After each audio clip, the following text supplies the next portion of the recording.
What's up, guys? This is Rail Chief here, and welcome back to Layout Update Part 8.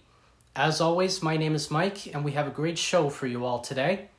Now, I have a lot of stuff to show you all here on the layout behind me, so let's go ahead and jump right to it.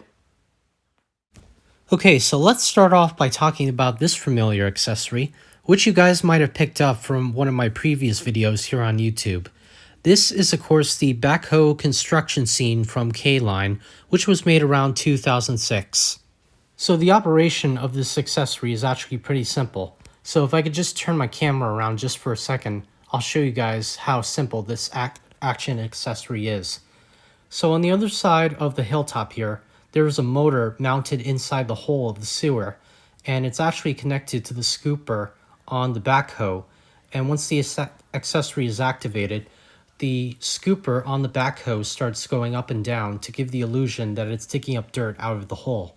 So the product number of this accessory is K-42416. And even though K-Line might be out of business, they also made a bunch of other accessories too, including the dump truck and base scene, and that is K-42414. They also made an earth mover, which was K-42413. And they also made an operating construction worker, which is K-42415. I also dug a hole in the table here just to better position the accessory, and then I sprinkled some Woodland Scenics green grass on top of it to cover the cracks. Next up on the far end of the layout here, the mountain up against the backdrop is also completed. Now, I'm not going to go into much detail on how to make this, but I will say that it's basically pink foam with plaster cloth wrapped around it.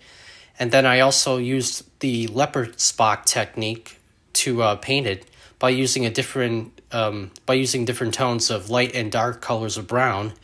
And then I sprinkled Woodland Scenics grass on the structure while the paint was still wet. And then I added some trees and some bushes to the rest of the mountain to make it feel complete.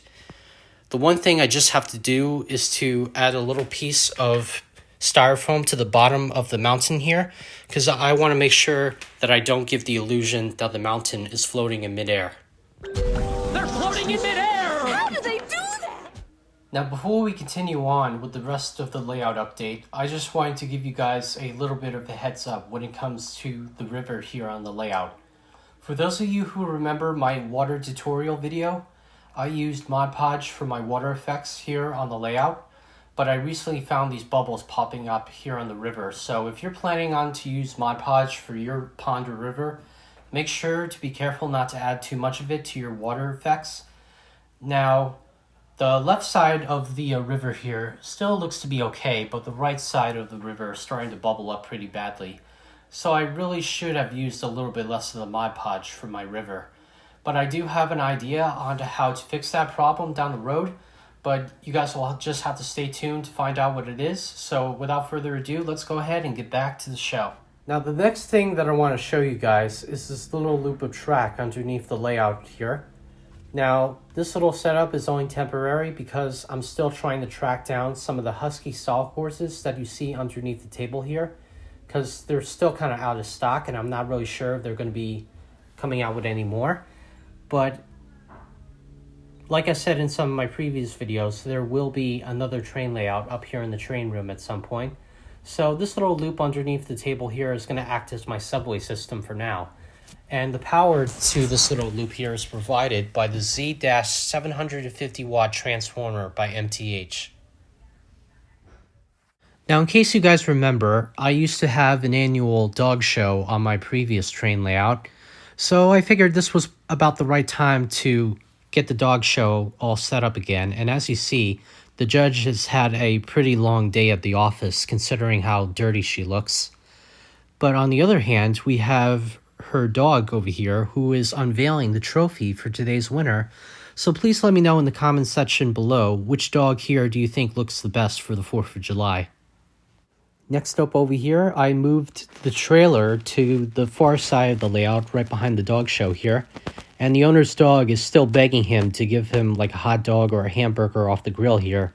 So I don't think he's really going to give in anytime soon. So he might want to keep an eye on his food for now.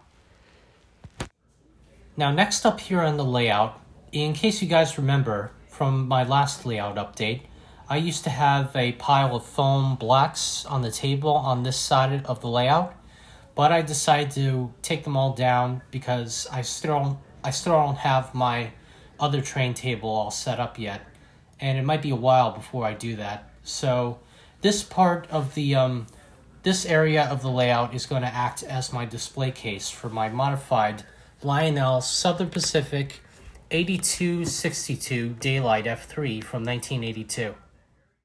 Okay, so the last thing that I want to show you guys is this operating mailbag signal from Lionel, which was made around 1988 during the MPC era of model trains. Now, there aren't many YouTube videos online that actually showed this signal in operation, so I figured that this video would be the perfect time to show you guys how this signal works. Now, the operation is pretty simple, so once the locomotive starts running past the signal here, all you just have to do is press the button on the control system, and then the semaphore on the signal will start to swing down, and then the arm that's actually attached to the signal will come out and throw the mailbag directly onto the locomotive. Now, this accessory is actually provided with two magnets, one of which you can actually attach to the other side of a freight car. So I'll show you guys exactly what I'm talking about in just a minute. So let's go ahead and start up to wrap up today's video here. So thank you all for watching today's video. Don't forget to like, comment, and subscribe to my channel. And please don't forget to hit the notification bell down below for any other projects that I upload. But until next time, thank you all for tuning in, and I'll see you all in my next episode. Thanks again, and take care.